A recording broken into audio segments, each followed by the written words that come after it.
वाचीवस्तमृतमस्मि द्रविणं समक्षसं सुमेधामृतोक्षितः यदिद्विषङ्गोर्वेदानुवचनं वेदमनोस्याचार्योन् देवासिनमनुषास्ति सत्यं वद धर्मं चर स्वाध्याय प्रवचनाभ्यान्न प्रमदितव्यं प्रमदितव्यं मातृदेवो भव पितृदेवो भव आचार्यदेवो भव अतिथिदेवो भव यान्यनवद्यानि कर्माणि तानि सेवितव्यानि. గుంటూరు మండల వేద ప్రవర్ధక విద్వత్ పరీక్షా సభ అనే సంస్థను 1924వ సంవత్సరంలో శ్రీ రామచంద్రేంద్ర యతీశ్వరులు కొల్లూరు గ్రామంలో స్థాపించి ప్రప్రదంగా అక్కడ వేద సభ నిర్వహించారు. దీని ఉద్దేశం ఏమిటంటే గుంటూరు జిల్లాలో వేద విద్య వ్యాప్తి నిమిత్తం ఈ సంస్థను ఆ రోజుల్లో 10,000 రూపాయలు వసూలు చేసి స్వామివారు ఒక నిధిని ఏర్పాటు చేసి ఒక సంఘాన్ని కూడా ఏర్పాటు చేసి దానికి ఒక ప్రెసిడెంట్ సెక్రటరీని పెట్టి అప్పటి నుంచి నిరాకంగా వేద సభలు నిర్వహిస్తున్నారు. ఇప్పుడు ప్రస్తుతం 2024వ సంవత్సరంలో శతవర్ష సభ అంటే 100 సంవత్సరాల సభ గుంటూరులోని శృంగేరి శారదా మఠంలో ఉన్న శంకర మఠంలో నిర్వహించబడుతోంది.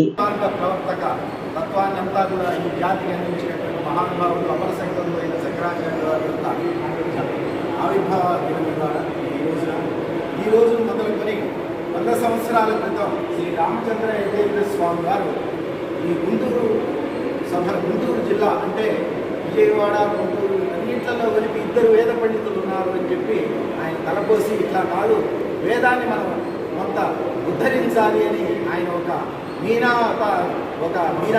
అపర పక్షావతార రూపంగా వెలసారని కంచి మహాస్వామి వారు కూడా అంటారు.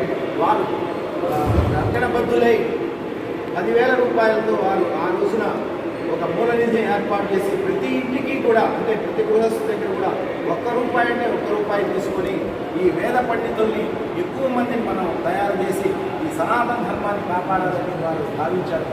అట్లాంటి వారి యొక్క ఆశయాన్ని పురస్కరించుకొని పూర్వపు అధ్యక్షులు, కార్యదర్శులు అందరూ కూడా కార్యవర్గ సభ్యులు ఎంతో నిరంతర పరిశ్రమతో 100 సంవత్సరాలుగా ఒక సంస్థని ఈ విధంగా ముందుకు తీసుకెళ్తామనే దానికి మీ అందరూ తోడ్పడ్డారు. వారందరికీ కూడా శతసహస్ర వందనాలు చేసుకుంటూ ఇవాళ మనం శ్రీ విశ్వయోగి విశ్వమహారాజు గారి యొక్క అమృత హస్తాలతో ఈ 100వ శత సంవత్సర వార్షిక వేద శతమానోత్సవ వార్షిక సభల్ని ఇవాళ మనం వేద పరీక్షల్ని ముందుగా వారి ద్వారా మనం ప్రారంభింపజేసుకోవడం అనేది కూడా మన యొక్క అదృష్టం. అట్లాగే వారు ఈ సభ చాలా దిగ్విజయంగా జరగాలి అని చెప్పి ఇటీవలనే ఒక 15 లక్షల రూపాయలు మన సభకి అంటే నేను అడిగింది వేరు, వారు ఇచ్చింది వేరు, అంత చక్కగా వారి అందరికీ ఇచ్చి వేద సంరక్షణ చేస్తున్నటువంటి వారికి కృతజ్ఞతలు, వారికి స్వాగతం తెలుపుతూ ముఖ్య పరీక్షాధికారిని వారిని వచ్చి ఆశీర్వాదంగా చేయవలసిందిగా విద్యారణ్య పండితుల వారిని కార్యదర్శి మూర్తి గారిని వచ్చి వారిని కూర్చోబెట్టవలసిందిగా కోరుకుంటున్నాను. 12 శంకర జయంతి సందర్భంగా 12/5/24 నుంచి 15/5/24 వరకు ఈ సభలు నిర్వహించాం. దీనిలో గుంటూరు జిల్లాలో వేదం చదువుకుంటున్న పిల్లలందరికీ ముందు పరీక్షలు నిర్వహిస్తాం.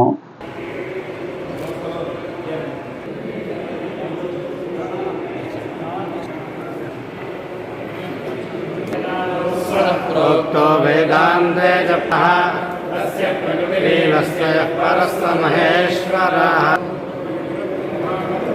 గురుదేవో మహేశ్వరః సాక్షాత్ పరబ్రహ్మ తస్మై శ్రీ గురవే నమః.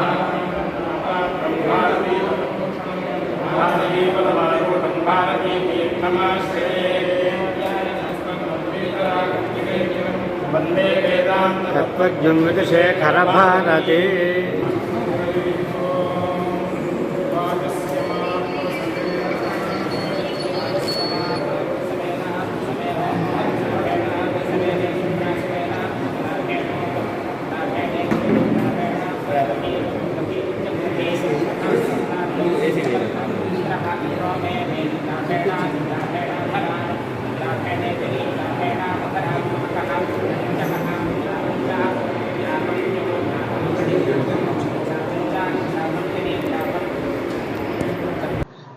పండిత ప్రకర్షణ అని ఒక కార్యక్రమం కూడా ఉంటుంది. మళ్ళీ 3వ రోజు నుంచి ఆ కార్యక్రమం వాళ్ళు నిర్వహిస్తారు.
తర్వాత 15వ తారీఖు అంటే చివరి రోజు విద్యార్థులందరూ ఉత్తీర్ణులైన వాళ్ళందరికీ పన్నానికి ఇంత చొప్పున బహుమానం ఇవ్వటం, అట్లాగే వాళ్ళు పాస్ అయిన సంహితలో కానీ పరాయితంలో కానీ పట్టాలు ఇవ్వటం జరుగుతూ ఉంటుంది.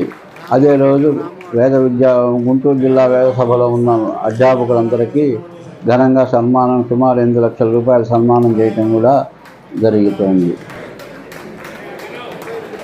ఈ పిల్లవాడు బ్రాహ్మణం పరాయకం 35 ప్రశ్నలు ఉత్తమంగా పరిచయించాడు.